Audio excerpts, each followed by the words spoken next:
What's up guys, welcome back to my channel PA Study Buddy. My name is Mesha, I'm a PA, and in today's video we're going to cover 50 high yield physiology testing questions for a nursing MP and a PA school. And for those of you that are getting ready to start your MP or PA program, this is going to be a super helpful video because anatomy and physiology are going to be covered in your first trimester of school. So how I came up with these questions was the way I studied, and it helped me significantly improve my grades, is to focus on every slide in the presentations that were given to us and ask myself basically, is there a question on this slide from the view of the test creator, if you will. And if something was high yield and if something was there that I thought they can be quizzing us or testing us on, I will write my high yield questions.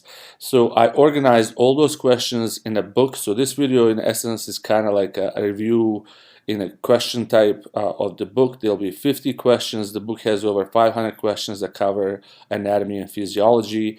And for those of you that are new to my channel, please take a look around, see there's other helpful videos that can help you with your journey through this amazing career. And for those of you that are returning to the channel, thank you so much for all your support. So without further ado, let's begin. So question number one, and we'll do about 3 to 5 second pause between the question and revealing the answer, just to kind of give you time to answer the question on your own.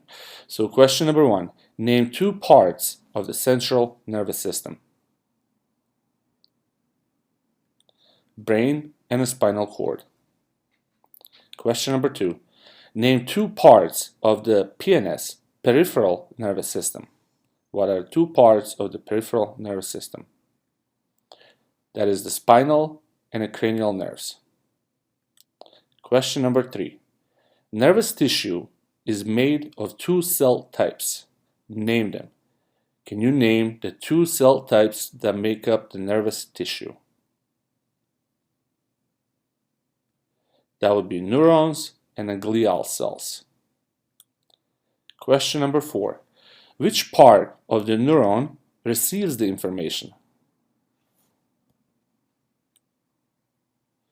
That would be the dendrites. Number five, are dendrites afferent neuronal processes or efferent?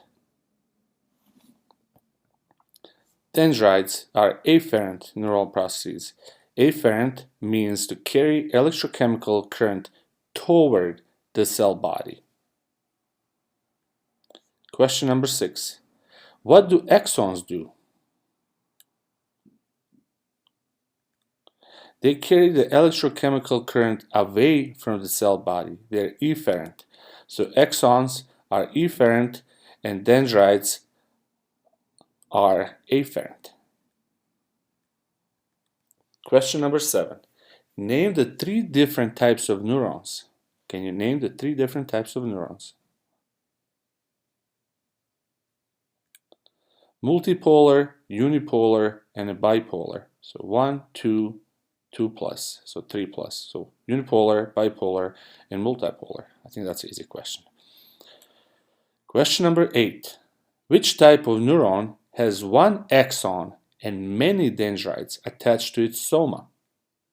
So which one of those three neurons, unipolar, bipolar, or multipolar, has one axon and many dendrites attached to its soma? That would be the multipolar neuron. And multi means many, and if you just remember that there are many dendrites, it will be easier for you to remember. So many dendrites, multipolar neuron. Question number 9. Give an example of a multipolar neuron. A neuron that innervates the muscles. So you can see these are really high yield questions. They can give you a stem in any given format. It could be a short stem, long stem. Another super helpful one of the super helpful tips for you guys is when you are facing the testing question, do not get distracted by the length of the stem. Read the last question first, because the last question in the stem will always have the question that's followed by the answers, and would ask you what is the most common, what is the other part, what is this, what is the side effect, what is the common medication given. Then look at the answers and then start reading the stem.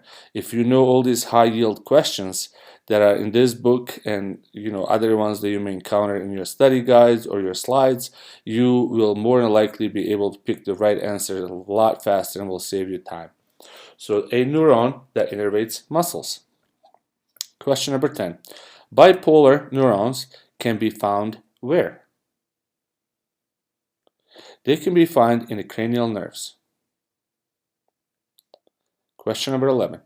The general sensation from the skin to central nervous system is done by which neurons? Unipolar, bipolar, or multipolar?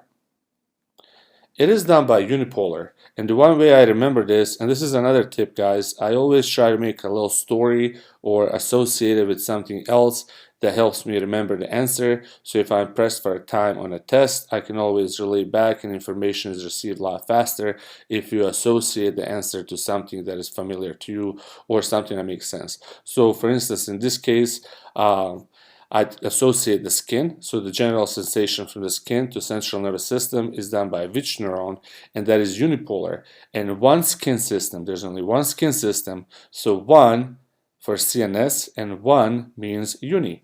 So unipolar, if they ever mention skin, you know it's a unipolar neuron. Which neurons innervate specialty organs such as eyes? That would be the bipolar. Again, you have two eyes, so bi means two. For two eyes, if they ask in which one innervates the eyes, you know it's a bipolar. Bi, two eyes. Question number 13. These cells line the ventricular cavities of the central nervous system. So it's basically asking you which cells line the ventricular cavities of the central nervous system. That would be ependymocytes. Question number 14. Which glial cells form what's known as the blood-brain barrier? So question, we have a long stem talking about blood-brain barrier, and it's asking you which of the glial cells form the blood-brain barrier. And the answer is astrocytes. So a lot of times I associate this with the astrocytoma, some of the most common brain tumors. So if it's asking me in a physiology about blood-brain barrier, I just think about the brain tumors, and the most commonly we'll talk about the astrocytes. So astrocytes, blood-brain barrier. Question number 15. 80% of external surface of what are covered by astrocytes? And the answer is capillaries. 80% of the capillaries are covered by the astrocytes. Question number 16. What are the two different types of the astrocytes? That would be protoplasmic astrocytes and fibrous astrocytes. And the way I remember this is I will say the profibers make up the astrocytes. So whenever I think about what makes up the astrocytes, I just think of profibers, where pro stands for protoplasmic and fiber stands for fibers. So profibers make up the astrocytes, protoplasmic astrocytes, and fibrous astrocytes. Question number 17. The oligodendrocytes processes are made from what? They're made of myelin sheets of neurons. Question 18. Which cells can be found in both gray and white matter? So question may be stating something about the brain, the gray and white matter, and it's asking you which cells of, they'll give you 4 different choices, and only one can be found in both gray and white matter, and the answer is 3, 2, 1. Microglial cells. And the way I remember which cells can be found in both gray and white matter is I would say to myself, if I want to look under the gray and white matter with a microscope, look under the microscope, and you can see both gray and white matter. So micro, to look at the gray and white matter, makes me think of microglial cells. If these kind of associations help you, then please, you can use mine, you can come up with your own, and if they don't help you, please ignore it, stick to what works with you, and you just, keep on studying, you're going to do great, and just let's keep going. So microglial cells, look under the microscope so you can see both gray and white matter. Which cells are found on a peripheral nervous system? And that would be neurolymocytes, Schwann cells. So Schwann cells are found in the peripheral nervous system. Neurolymocytes. The voltage difference across the plasma membrane describes what? It describes a membrane potential. So the question may tell you it's a membrane potential, and it's asking you, is there a voltage difference across plasma membrane or something along those lines? But if they're mentioning voltage difference and they're mentioning plasma membranes, they are talking about membrane potential. What gives the cell a negative charge? That would be more potassium leaking out of the cell than sodium coming in. So if there is, so they can give you a question when there's more potassium coming in, more potassium coming out, more sodium coming in, more sodium coming out. And the answer is more sodium leaking out will make the cell more negative. Which glial cell lines membranes within the brain and the spinal cord? That would be Ependymal cell. Ependymal cell helps create what fluid? So if you think about this for a second, it's asking you what fluid is made by ependymal cells. And ependymal cells you can find in the brain and the spinal cord, and you can just easily pick up that fluid between the brain and the spinal cord is CSF. Inside of the cell membrane, is it a negative or a positive charge?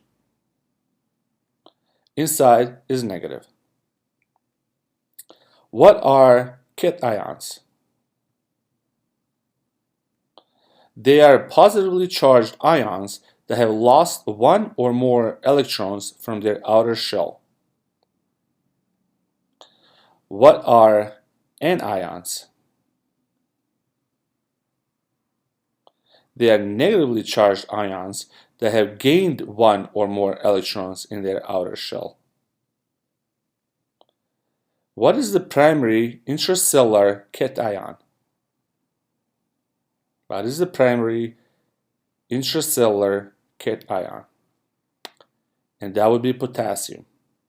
I always like to think of potassium as being in the cell dominant and sodium being outside of cell. So if I always remember the K is inside, Na is outside, that always helps me pick the right answer.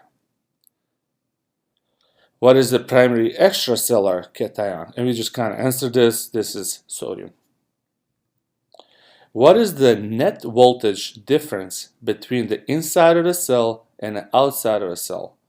And I can see this being a question across all of the testing materials, because they can give you different voltage numbers. It can be 40, 50, 60, 70, or whatever number they want to pick, and you should remember this number. So when it comes to the difference between the inside of the cell and the outside of the cell, the net voltage difference is approximately minus 70 millivolts.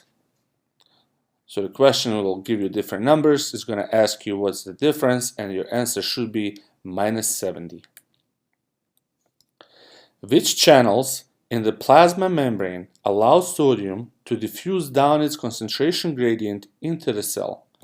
So they're going to give you different choices of channels when it comes to the plasma membranes, and it's going to ask you which one of those channels allows sodium to diffuse down. And the answer is leak channels. And the way I remember this is leak channels leak the sodium. Leak channels leak the sodium down the concentration gradient. leak channel will leak the sodium down the gradient.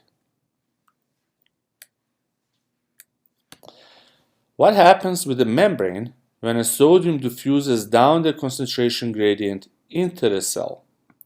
So if you remember earlier, potassium is in the cell, sodium is mostly outside, and what would happen if the membrane diffuses sodium down the concentration gradient into the cell? Well, the membrane becomes more positive. True or false? Is the resting membrane more permeable to potassium than sodium?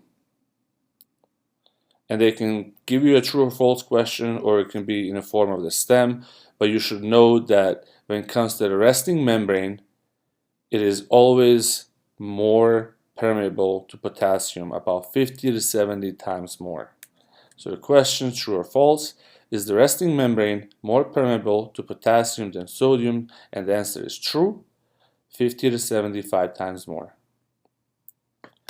What happens with the membrane when potassium diffuses down the concentration gradient into the cell?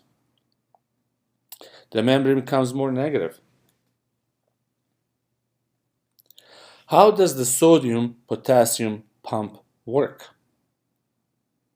This is a typical question in all the physiology exams. How does the sodium-potassium pump work? It works to pump the sodium out of the cell and take more potassium into the cell. So every cell will try to gain as much potassium and try to pump sodium out to maintain the balance, and that is done by the sodium-potassium pump. Which two body cells have the ability to transmit signals through changes in the membrane potential? Which two body cells have the ability to transmit signals through changes in the membrane potential? Neuron and the muscle cells. So you can see, guys, these are all like high yield questions, and when I focus on that last sentence in each question, however long the stem is, focus on the last sentence first, see what they're asking you about, look at the answer, and knowing all this high yield stuff, you'll be easily prepared to pick the right answer from however the long stem is. Because I used to read the question from the beginning to the end, and in a long stem I would buy like half of it. I'll forget what they're even asking me. So read the last question first, look at the answers, then read the stem. Which two body cells have the ability to transmit signals through changes in the membrane potential? And those two cells are neurons and the muscle cells. What do we call it once membrane potential becomes greater than minus 70 millivolts? And again, they can give you different answers, and the answer is hyperpolarization. So which makes sense, if you go over the threshold, you're hyperpolarizing something. Hyperpolarization is more negative than minus 70. Name 3 events that would cause sodium channels to open. So they can give you 4 choices, and they can ask you which one of these it's not a cause of the sodium channels to open. So knowing these 3, you will be able to pick the 4th one that they put it in the question that would make it a correct answer. So name 3 events that would cause sodium channels to open. 1 is binding of neurotransmitters. So when the neurotransmitters bind, it will open the sodium channels. Deformation of the membrane. So membrane gets deformed, that would open the sodium channels. And if there's any voltage changes, that would also open the sodium channels. So you can see, if you remember, binding, deformation of the membrane, and voltage changes, whatever the 4 choice they give you, you'll be able to pick it up fast. Why does the sodium-potassium pump require ATP? Because it pumps ions against their concentration gradient. And remember, the ATP is just basically energy. So it requires energy because it is pumping ions against the concentration gradient. The bare spots between the myelin glial cells are called what? This is a very common question as well. A bare spot between the myelin glial cells are called what? And they're called nodes of Ranvier. And they can give you names of different nodes and knowing that it's like, and they can even make them up, or they can be different nodes, but they'll give you choices, and nodes of Ranvier is the answer you're looking for. Depolarizing the axonal membrane at the synaptic knob opens which channels? Depolarizing the axonal membrane at the synaptic knob opens which channels? It would open the calcium channels. And I just always think about synaptic knob, just think like opening the synaptic knob in my mind, and I just think that calcium is the one to do it. Neurotransmitters from the vesicles are released into the synaptic cleft by which process? Again, neurotransmitters from the vesicles are released into the synaptic cleft by which process? They are released by exocytosis. Name the 4 common excitatory, what a funky word. Name the 4 common excitatory neurotransmitters. They are serotonin, norepinephrine, dopamine, and acetylcholine. Serotonin, norepi, dopamine, and acetylcholine. Again, guys, if you like these kind of questions, I'll make videos from different subjects, and please hit that subscribe button, help me grow this channel, and yeah, let's keep going. Almost there. You guys are doing great. Name the 2 common inhibitory neurotransmitters. So it's going to ask you a question, and it's going to give you different choices, and you'll know that these 2 common inhibitory neurotransmitters are GABA and glycine. They both start with G. So when it comes to inhibitory neurotransmitters, I just associate with the letter G, and I know they're GABA and glycine. What's the name of the repeating units that are joined in a linear series for the length of the myofibril? Name of the repeating units in a linear series for the length of the myofibril. Sarcomere. So sarcomeres are repeating units. Myosin heads have binding sites for what? Myosin heads, binding sites for what? For actin and ATPase. So myosin heads, they do have binding sites for actin and ATPase. Question 46. What wraps around the thin filament? What wraps around the thin filament? TT complex, troponin, tropomyosin complex. TT complex wraps around thin filament. Thin TT. There's a dude that has initials TT, or a lady, and they're really thin. So you can just, put in that kind of context, make a little story. It's the troponin, tropomyosin, TT, thin. Which neurotransmitters is involved in a muscle contraction? And that would be the ACH, acetylcholine. So they're going to give you A similar question, they're going to ask you which of the neurotransmitters is responsible for a muscle contraction. They're going to list 4 different neurotransmitters, and you should always select ACH, acetylcholine. Question number 48. The mechanics of muscle contraction is also known as which cycle? Cross-bridge cycle. So cross-bridge cycle, muscle contractions.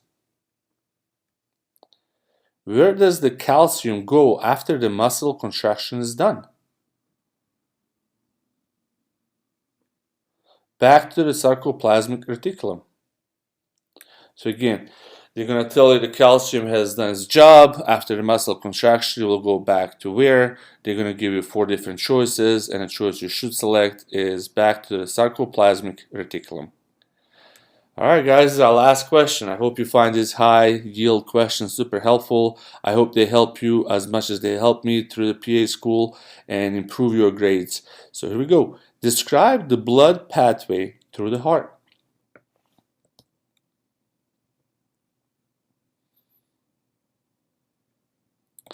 Blood from systemic vein enters the heart at the right atrium. From the right atrium, the blood will go to the right ventricle.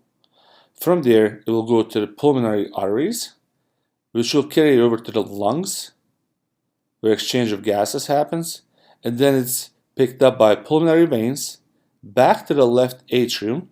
From left atrium, it will go over to the left ventricle, and out of there will go to aorta and out to the rest of the body. So once again, you have the blood is coming back to the heart from in the veins. It will enter the right atrium. So everything enters on the right side first. So right atrium to the right ventricle. Then from the ventricle goes to the pulmonary arteries. Then to the lung. Then the pulmonary veins bring back the oxygenated blood. And from there to left atria, left ventricle, and aorta.